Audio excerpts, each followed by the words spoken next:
सबसे बड़ी समस्या। बहुत समय पहले की बात है, एक महाज्ञानी पंडित हिमालय की पहाड़ियों में कहीं रहते थे। लोगों के बीच रहकर वो थक चुके थे और अब ईश्वर भक्ति करते हुए एक सादा जीवन व्यतीत करना चाहते थे। लेकिन उनकी प्रसिद्धि इतनी थी कि लोग दुर्गम पहाड़ियों, सकरे रास्तों, नदी झरनों को पार करके भी उससे मिलना चाहते थे। उनका मानना था कि यह विद्वान उनकी हर समस्या का समाधान कर सकता है। इस बार भी कुछ लोग ढूंढते हुए उसकी कुटिया तक आ पहुंचे। पंडित जी ने उन्हें इंतजार करने के लिए कहा। 3 दिन बीत गए। अब और भी कई लोग वहां पहुंच गए।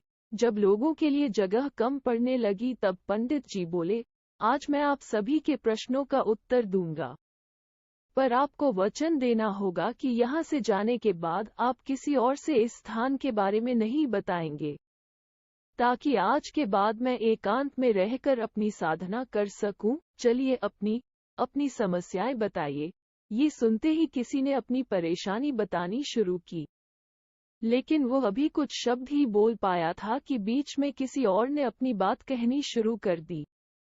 सभी जानते थे कि आज के बाद उन्हें कभी पंडित जी से बात करने का मौका नहीं मिलेगा, इसलिए वे सब जल्दी से जल्दी अपनी बात रखना चाहते थे। कुछ ही देर में वहां का दृश्य मछली बाजार जैसा हो गया और अंततः पंडित जी को चीख कर बोलना पड़ा, कृपया शांत हो जाइए। अपनी समस्या एक पर्चे पे लिखकर मुझे दीजिए। सभी ने अपनी समस्याएं लिखकर आगे बढ़ा दी। पंडित जी ने सारे पर्चे लिए और उन्हें एक टोकरी में डालकर मिला दिया और बोले, इस टोकरी को एक दूसरे को पास कीजिए। हर व्यक्ति एक पर्ची उठाएगा और उसे पढ़ेगा। उसके बाद उसे निर्णय लेना होगा कि क्या वो अपनी समस्या को इस समस्या से बदलना चाहता है। हर व्यक्ति एक पर्चा उठाता, उसे पढ़ता और सहम सा जाता। एक एक करके सभी ने पर्चियां देख ली, पर कोई भी अपनी समस्या के बदले किसी और की समस्या लेने को तैयार नहीं हुआ।